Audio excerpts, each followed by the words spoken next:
Easy Sanskrit ലേണിങ്ങിൻ്റെ പുതിയൊരു വീഡിയോയിലേക്ക് എല്ലാ കൂട്ടുകാർക്കും സ്വാഗതം. ഇന്നത്തെ വീഡിയോയിൽ സംസ്കൃതം 8ാം ക്ലാസ്സിലെ ഓണപരീക്ഷയുടെ മോഡൽ ക്വസ്റ്റ്യൻ പേപ്പറാണ് ഡിസ്കസ് ചെയ്യുന്നത്. ഈ ചാനൽ സബ്സ്ക്രൈബ് ചെയ്യാത്ത ഏതെങ്കിലും കൂട്ടുകാരുണ്ടെങ്കിൽ ഒന്ന് സബ്സ്ക്രൈബ് ചെയ്യണേ. കൂടാതെ നിങ്ങൾക്ക് വീഡിയോ ഇഷ്ടമാവുകയാണെങ്കിൽ ലൈക്ക് അടിക്കാനും കൂടി മറക്കരുത്. ഫ്രണ്ട്സിന് ഷെയറും കൂടി ചെയ്യണേ. ഒന്നാമത്തെ ചോദ്യമാണ് പറയുന്നത്, അതോ ദത്തേഭ്യഃ ഭിന്നം ഗണം ചിത്വാ ലിഖതോ. ഓപ്ഷൻസാണ് ഇനി വായിക്കുന്നത്. അവനിഹി നേർക്ക് ഭൂമി, കൃഷകഃ പയോദഃ, രജനി രാത്രി, ദീപപതിഹി സൂര്യഃ. കൂട്ടത്തിൽ പെടാത്തതിനെ കണ്ടെത്തുക എന്നതാണ് ഇതിൽ തന്നിരിക്കുന്ന പ്രവർത്തനം. ഇതിൻ്റെ ആൻസർ നമുക്ക് നോക്കാം.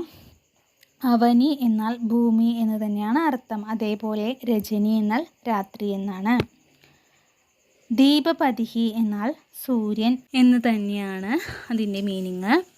കൃഷകഃ എന്നാൽ പയോദഃ എന്നത് അല്ല അർത്ഥം. കൃഷകഃ എന്നാൽ കർഷകൻ എന്നും പയോദഃ എന്നാൽ മേഘം എന്നുമാണ് അർത്ഥം. അതിനാൽ ഈ ജോഡികളിൽ വ്യത്യസ്തമായ ജോഡി എന്ന് പറയുന്നത് കൃഷകഃ പയോഗഃ എന്നതാണ്. അതിനാൽ ഈ ചോദ്യത്തിൻ്റെ ആൻസറാണ് കൃഷകഃ പയോദഃ എന്നത്. ഇതിൻ്റെ ആൻസർ എല്ലാവർക്കും മനസ്സിലായി എന്നാണ് വിചാരിക്കുന്നത്. നമുക്ക് തന്നിട്ടുള്ള ജോഡികളിൽ നിന്നും വ്യത്യസ്തമായ ജോഡി കണ്ടെത്താനാണ് പറഞ്ഞിട്ടുണ്ടായിരുന്നത്. ഇനി അടുത്ത പ്രവർത്തനമാണ് പറയുന്നത്. പ്രസ്താവനാം പഠിത്വ 2, 3 പ്രശ്നയോഹോ ഉത്തരേ ലിഖത. തന്നിരിക്കുന്ന പ്രസ്താവന വായിച്ച് 2, 3 തുടങ്ങിയ ചോദ്യങ്ങൾക്ക് ഉത്തരം എഴുതുക. ചോദ്യമാണ് ഇനി വായിക്കുന്നത്. 2 എന്നുള്ളതിൻ്റെ ചോദ്യമാണ് വായിക്കുന്നത്. ജലാശയേഷു മാലിന്യ നിക്ഷേപഃ നിരുദ്ധം കാര്യമസ്തി. ഇതിൽ തന്നെ വരുന്ന അടുത്ത കാര്യമാണ് പ്ലാസ്തിക വസ്തൂനാം ജ്വാലനം പരിസ്ഥിതി ദൂഷണായ ഭവതി. ഇതിൻ്റെ മീനിങ് ആണ് പറയുന്നത്. ജലാശയേഷു മാലിന്യ നിക്ഷേപഃ നിരുദ്ധം കാര്യമസ്തി എന്നാൽ ജലാശയങ്ങളിൽ മാലിന്യം നിക്ഷേപിക്കുന്നത് നിരോധിച്ചിട്ടുള്ള കാര്യമാണ്. 2, പ്ലാസ്തിക വസ്തൂനാം ജ്വാലനം പരിസ്ഥിതി ദൂഷണായ ഭവതി. പ്ലാസ്റ്റിക് വസ്തുക്കൾ കത്തിക്കുന്നത് പരിസ്ഥിതി മലിനീകരണത്തിന് കാരണമാകുന്നു. ഇനി ഈ ചോദ്യത്തിൽ തന്നിരിക്കുന്ന ഓപ്ഷൻസാണ് പറയുന്നത്. ഉഭയമപി അതായത് 1, 2 ശരിയാണ് എന്നൊരു ഓപ്ഷൻ ഉണ്ട്. രണ്ടാമത്തെ ഓപ്ഷനായിട്ട് 1, 2 തെറ്റാണ് എന്ന് പറയുന്നു. മൂന്നാമത്തെ ഓപ്ഷനായിട്ട് 2 മാത്രം തെറ്റ്. നാലാമത്തെ ഓപ്ഷനായിട്ട് 1 മാത്രം തെറ്റ്, 2 ശരി എന്നിങ്ങനെയാണ് നമുക്ക് തന്നിട്ടുള്ള ഓപ്ഷൻസ്. ഇതിൽ നിന്നും ഏത് പ്രസ്താവനയാണ് ശരിയായത് എന്നതാണ് നിങ്ങൾ കണ്ടെത്തേണ്ടത്. ഈ തന്നിരിക്കുന്ന പ്രസ്താവനകളിൽ ശരിയായിട്ടുള്ള ഉത്തരമാണ് 1, 2 ശരിയാണ് എന്ന പ്രസ്താവനയാണ് ശരിയായിട്ടുള്ള ഉത്തരം. ഒന്നാമത്തെയും രണ്ടാമത്തെയും പ്രസ്താവനകൾ ശരി തന്നെയാണ്. ഇനി മൂന്നാമത്തേത്, ശിഷ്യഃ വിദ്യാലയം ഗച്ഛതി കർഷകേണ കവിത പഠ്യതേ. ശിഷ്യൻ വിദ്യാലയത്തിലേക്ക് പോകുന്നു. രണ്ടാമത്തേത്, കവിയാൽ കവിത വായിക്കപ്പെടുന്നു. ശിഷ്യൻ വിദ്യാലയത്തിലേക്ക് പോകുന്നു എന്നത് കർത്തരി പ്രയോഗവും കവിയാൽ കവിത വായിക്കപ്പെടുന്നു എന്നത് കർമ്മണി പ്രയോഗവുമാണ്. ഇനി ഓപ്ഷൻസുകളാണ് ഇനി പറയുന്നത്. ഒന്നാമത്തെ ഓപ്ഷനായിട്ട് 1 എന്നുള്ളത് കർത്തരി പ്രയോഗവും 2 കർമ്മണി പ്രയോഗവുമാണ് എന്ന് പറയുന്നു. രണ്ടാമത്തെ ഓപ്ഷനായിട്ട് പറയുന്നത് 2 കർത്തരി പ്രയോഗം 1 കർമ്മണി പ്രയോഗം എന്നിങ്ങനെ പറയുന്നു. ഇതിൽ നമ്മൾ ശരിയായ ഉത്തരമായിട്ട് പറയുന്നതാണ് 1 കർത്തരി പ്രയോഗവും 2 കർമ്മണി പ്രയോഗവുമാണ് എന്നതാണ് ഇതിൻ്റെ ആൻസറായി വരുന്നത്. നാലാമത്തെ ചോദ്യം, അധോ ദത്ത പട്ടികാം പഠിത്വ വികൽപേഭ്യഃ ഉചിതം ഉത്തരം ചിത്വാ ലിഖതോ. ഓപ്ഷൻസ് വായിക്കാം. ഗത്വ എന്നതിന് നേർക്കായിട്ട് തുമുന്നന്തം എന്ന്, പ്രണമ്യ എന്നതിൽ ത്വാന്തം, പഠിതും എന്നതിൽ യബന്ധം എന്നും ഓപ്ഷൻസായി നൽകിയിട്ടുണ്ട്. ഈ പ്രവർത്തനത്തിൽ നിങ്ങൾ ചെയ്യേണ്ട കാര്യമാണ് പദങ്ങളെ അവയുടെ ശരിയായ വ്യാകരണ രൂപങ്ങളുമായി പെടുന്ന തരത്തിലുള്ള ഓപ്ഷൻ തിരഞ്ഞെടുക്കുക എന്നത്. ഇതിൻ്റെ ഉത്തരമാണ് ഇനി പറയാൻ പോകുന്നത്. ഗത്വാ ത്വാന്തം പ്രണമ്യ ല്യബന്ധം പഠിതും തുമുന്നന്തം എന്നതാണ് ആൻസറായി വരുന്നത്. ഇനി അടുത്ത പ്രവർത്തനമാണ് പറയുന്നത്. കവിതാഭാഗം പഠിത്വ 5, 6 പ്രശ്നയോഹോ ഉത്തരം ലിഖത. വീഡിയോ കാണുന്ന എല്ലാ കൂട്ടുകാരും നിങ്ങളുടെ ഫ്രണ്ട്സിന് കൂടി ഈ വീഡിയോ ഒന്ന് ഷെയർ ചെയ്യണേ. കവിതയാണ് ഇനി പറയുന്നത്. പൂർവസ്യാം ദിശി പർവ്വതരാജഃ കാനകം താപയതി കോകിലബോധോ മംഗലഗാനം മധുരം ശ്രാവയതി ഗ്രാമസുതായേ ദർപ്പണവേഷം തനുതേ ശൈവലിനീ അഞ്ജനലേഭം രാധിനികാമം രജനീ ഗ്രാമസഖി. ഇനി ചോദ്യമാണ് പറയുന്നത്. വാനരസ്യ ബോധഃ വാനരബോധഃ താദൃശം സമസ്തപദം കവിതാഭാഗാത് സ്വീകൃത്യ വിഗ്രഹവാക്യം ലിഖത. വാനരബോധഃ എന്നാൽ കുരങ്ങുകുട്ടി. ഇത്തരത്തിൽ, അതായത് ഈ വാനരബോധഃ എന്നതുപോലെയുള്ള ഒരു സമസ്ത പദം കവിതയിൽ നിന്നും കണ്ടെത്തി അതിൻ്റെ വിഗ്രഹവാക്യം എഴുതുക എന്നതാണ് ഈ ചോദ്യത്തിൻ്റെ ആൻസറായിട്ട് എഴുതേണ്ടത്. ഈ കവിതയിൽ നിന്നും കിട്ടിയിട്ടുള്ള സമസ്ത പദമാണ് കോകിലബോധഃ. അതിൻ്റെ വിഗ്രഹവാക്യം എന്ന് പറയുന്നത് കോകിലസ്യ ബോധഃ. കോകിലബോധഃ എന്നാൽ കുയിൽ കുഞ്ഞ് എന്നാണ് അർത്ഥം. ഇത്തരത്തിൽ ഈ കവിതയിൽ തന്നെയുള്ള മറ്റൊരു ഉദാഹരണമാണ് ഗ്രാമസഖി.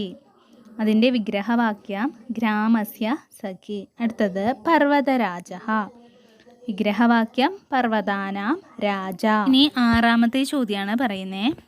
ഗ്രാമേ നിർമ്മലാ നദി പ്രവഹതി ഇത്യ ആശയയുക്തം കവിതാപംക്തിം ലിഖത.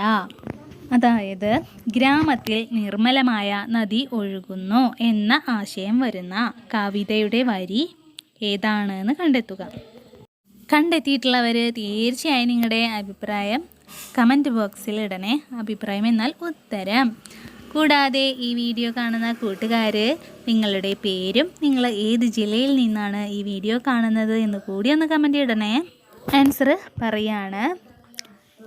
6 എന്ന ചോദ്യത്തിൻ്റെ ഉത്തരം, അതായത് ഗ്രാമത്തിൽ നിർമ്മലമായ നദി ഒഴുകുന്നു എന്ന ആശയം വരുന്ന കവിതാവരിയാണ് തനുതേ ശൈവലിനി എന്നതാണ് നിങ്ങൾ ഉത്തരമായി എഴുതേണ്ടത്. ഇതിൻ്റെ മുഴുവനായ വരി എന്ന് പറയുന്നത് ഗ്രാമസുതായേ ദർപ്പണവേഷം തനുതേ ശൈവലിനി. ഇതാണ് ആൻസർ. ഇനി 7ാമത്തെ ചോദ്യമാണ്.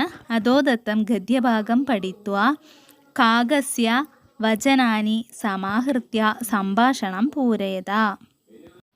താഴെ തന്നിരിക്കുന്ന ഗദ്യഭാഗം വായിച്ച് കാക്കയുടെ വാക്കുകൾ ചേർത്ത് സംഭാഷണം പൂർത്തിയാക്കുക എന്ന പ്രവർത്തനമാണ് തന്നിട്ടുള്ളത്.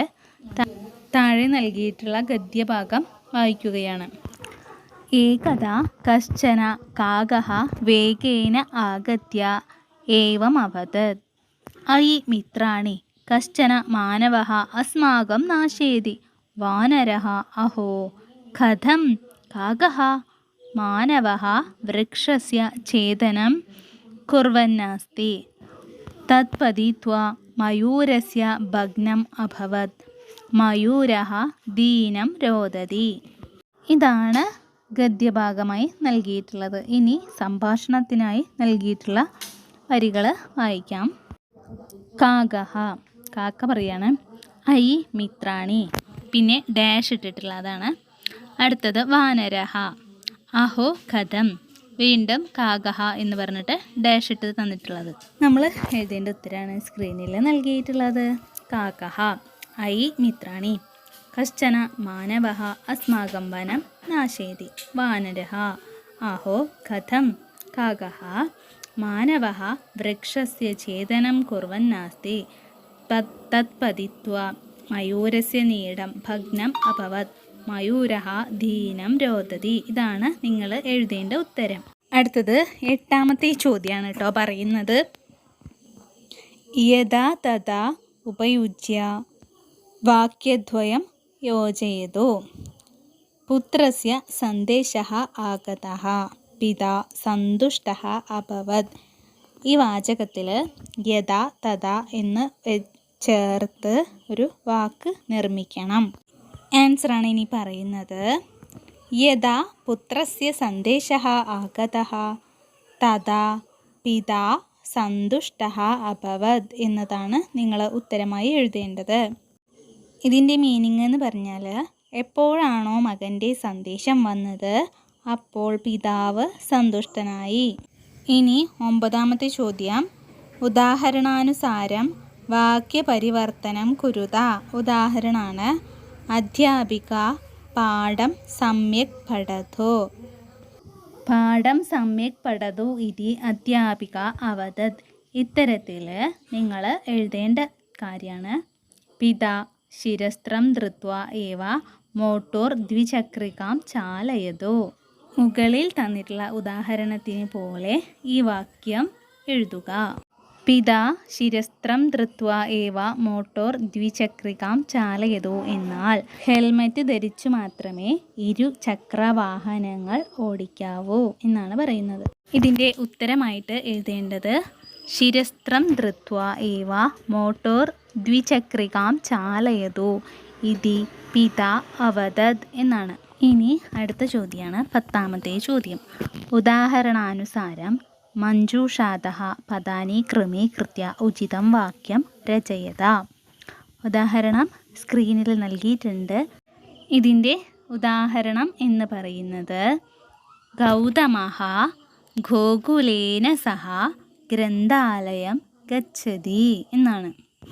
ഗൗതം ഗോകുലിനോടൊപ്പം ലൈബ്രറിയിൽ പോകുന്നു. പട്ടികയിൽ നൽകിയിട്ടുള്ള വാക്യങ്ങൾ തൃതീയാ വിഭക്തി ഉപയോഗിച്ച് എഴുതുകയാണ് ചെയ്യേണ്ടത്. അപ്പോൾ ആൻസർ പറയാണ്. നീലിമ ജനകേന സഹ ആപണം ഗച്ഛതി. അടുത്തത് ജ്യേഷ്ഠഃ അനുജേന സഹ ഉദ്യാനം ഗച്ഛതി. നീലിമ അച്ഛനോടൊപ്പം കടയിൽ പോകുന്നു. ജ്യേഷ്ഠൻ അനിയനോടൊപ്പം പൂന്തോട്ടത്തിൽ പോകുന്നു. ഇവയാണ് ഈ പറഞ്ഞതിൻ്റെ അർത്ഥം. ഇത് 10ാമത്തെ ചോദ്യമാണ്. ഇതേ ചോദ്യത്തിന് ഒരു ഓർ ക്വസ്റ്റ്യൻ കൂടി ഉണ്ട്. അതാണ് ഇനി പറയുന്നത്. ഉദാഹരണാനുസാരം വാക്യം പരിവർത്തയത. ഉദാഹരണം വായിക്കുകയാണ്. മഹേശഃ ചലച്ചിത്രം പശ്യതി. മഹേശഃ ചലച്ചിത്രം അപശ്യത്. ഇനി ഇതേപോലെ നിങ്ങൾ എഴുതേണ്ടതാണ്. നിഹാര കവിതാം ലിഖതി. ഇനി ഇതിൻ്റെ ആൻസർ എഴുതണം. ഇങ്ങനെയാണ് എഴുതേണ്ടത്. നിഹാര കവിതാം അലിഖത് എന്നതാണ് ഉത്തരം. ഈ വീഡിയോയിൽ 10 ക്വസ്റ്റ്യൻസ് ആണ് ഡിസ്കസ് ചെയ്യുന്നത്. ഈ വീഡിയോ നിങ്ങൾക്ക് ഇഷ്ടമായോ എങ്കിൽ തീർച്ചയായും കമൻ്റ് ഇടണം. അപ്പോഴാണ് നിങ്ങൾക്ക് വീഡിയോ ഉപകാരമായിരുന്നോ ഇഷ്ടമായോ എന്നെല്ലാം അറിയാൻ സാധിക്കത്തുള്ളൂ. അതുപോലെ തന്നെ ഇതിൻ്റെ പാർട്ട് 2 വേണമെങ്കിൽ അതും കൂടി ഒന്ന് കമൻ്റ് ഇടുക. കൂടാതെ ഈ വീഡിയോ നിങ്ങൾ എല്ലാ ഫ്രണ്ട്സിനും ഒന്ന് ഷെയറും കൂടി ചെയ്യണേ. സബ്സ്ക്രൈബ് ചെയ്യാത്തവരുണ്ടെങ്കിൽ ഒന്ന് സബ്സ്ക്രൈബും കൂടി ചെയ്യുക.